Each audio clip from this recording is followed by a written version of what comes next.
Hi, I'm old Sneelock. I'm out at the blacksmith shop today. Outside, in the fresh air. Well, I'm going to be mostly outside. I've got the big barn doors open behind me, so I can work inside with plenty of light because there's no power in the blacksmith shop. This is strictly unplugged. Today's task is to put a 7-inch bend on the end of this piece of steel. To make that happen, I'm going to clamp these two pieces of angle iron onto the end of it, 7 inches away from the end, so that I've got a good solid grip on it. Then I'm going to clamp the two angles inside this vise to give me a handle so I can work with it.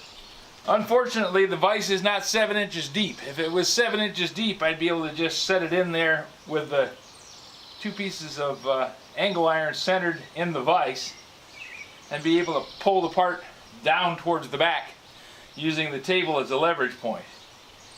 It's just not going to work that way because I don't have enough depth. I've only got about 4 inches here. So I'm going to have to set this in with the iron off to the right side for me, away from the camera for you. And then I need to push it down that direction because if I pull it this way, I'll just tip over the bench.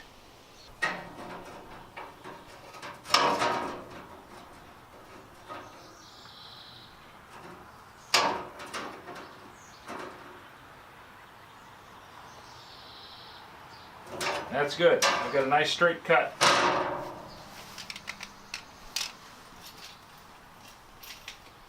I'm going to take my soapstone and strike a line across the steel.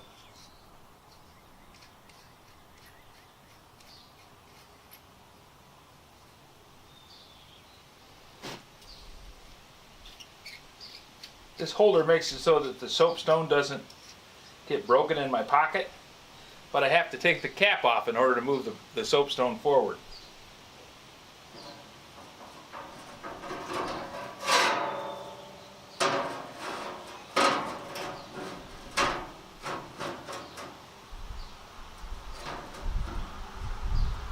Seven inches from the end.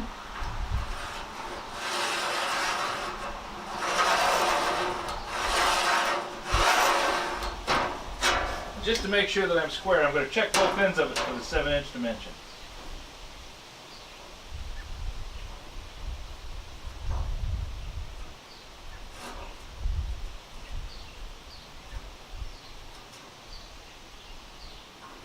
Good.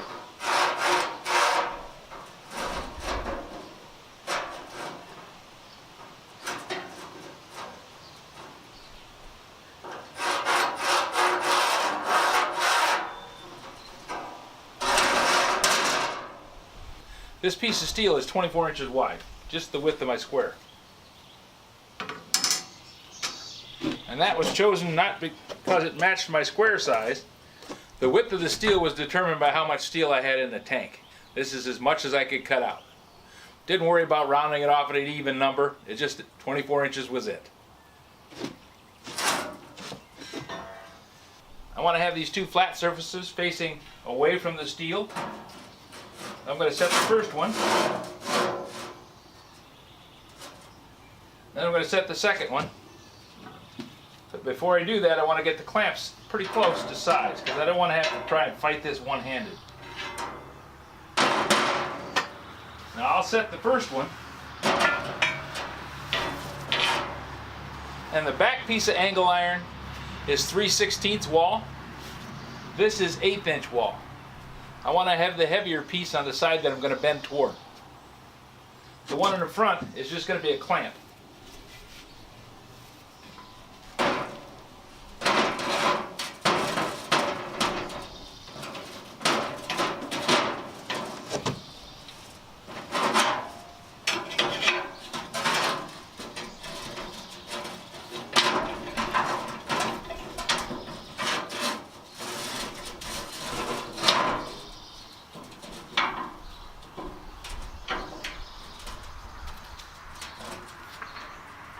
Now this is something I've done a lot of times. But it's still kind of a pain in the butt every time I do it.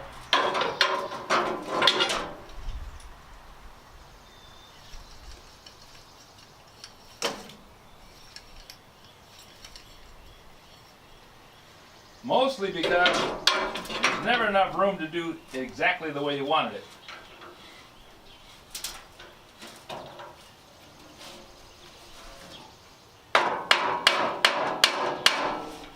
Now I'm taking a hammer and tapping the angles up so that they line up with the spot that I want them to be in. I can try and hit it exactly by holding them, but it's a lot easier just to get them close and then tap them into position.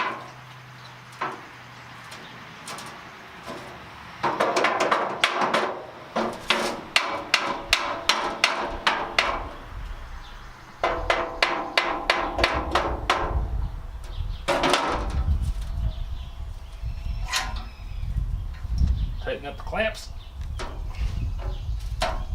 And I need to draw them down real tight because I'm going to be pounding on the steel plate. And I don't want to have them separating halfway through the job and end up with a bend that's not where I want it.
Get my kink started in the corner there.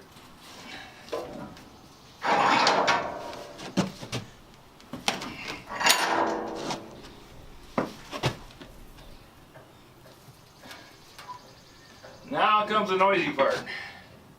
For that, turning off the hearing aids. You're welcome to plug your ears.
Now this is a far cry from where I used to work. Denver Corporation has a 60-foot long press brake that'll bend 1 inch thickness of steel. This one I'm bending 1/16 inch steel, 60 thousandths, and it's only 2 feet long. But even at home, with just this little bit of equipment, I'm able to do it.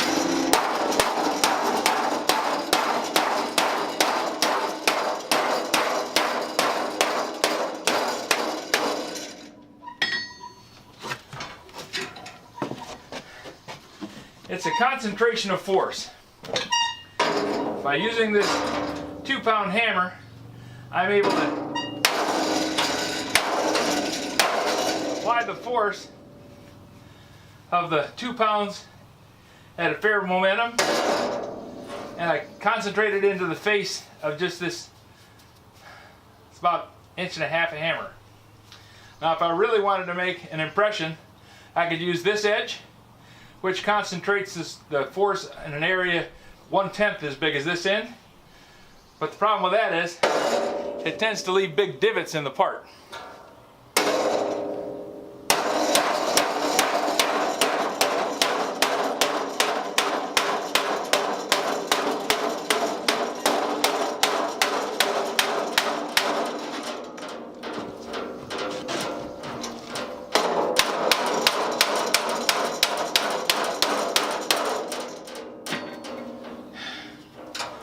There.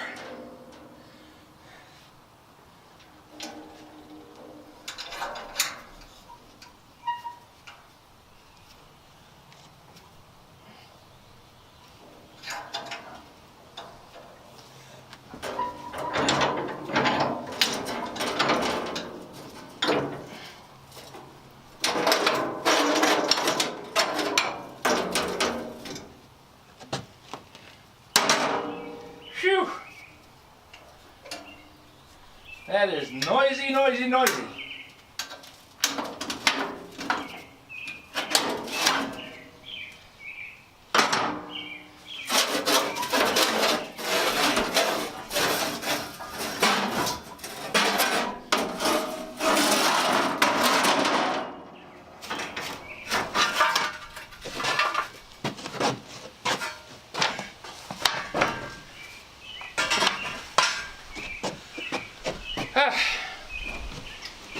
Even though I'm only working in just a little bit of the blacksmith shop, I was able to use the tools out here mostly by just cramming everything together.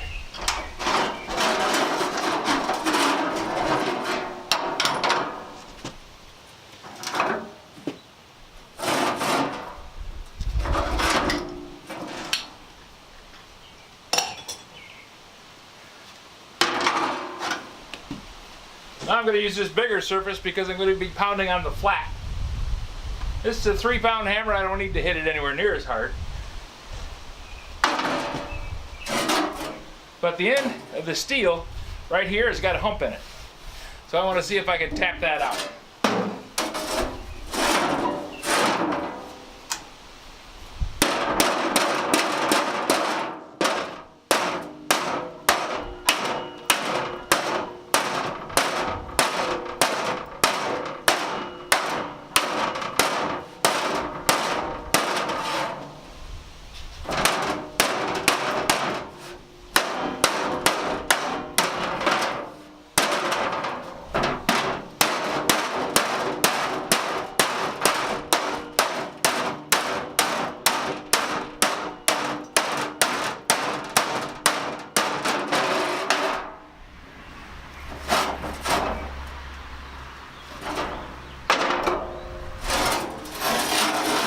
Now that I have that kink out, I'm going to flip it over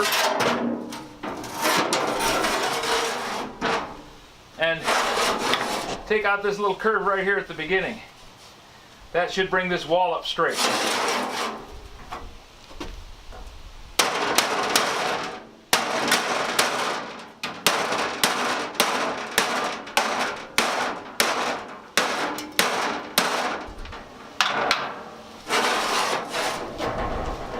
And there we have it.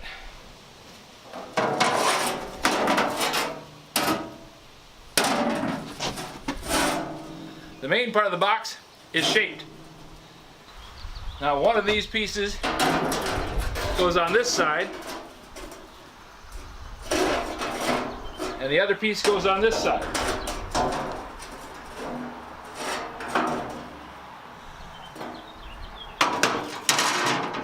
And I'm going to clamp a 2x4 against the bottom, then use that as a wall to clamp the side wall to. By doing that, I should be able to pull the joint edges together. I'll have to tap them a bit with a hammer, but that's going to be done in the garage. If you have any suggestions for a new video, questions about today's video, or any of the other videos on the channel, just drop a note in the comments. You know, I read them all. Thanks for watching.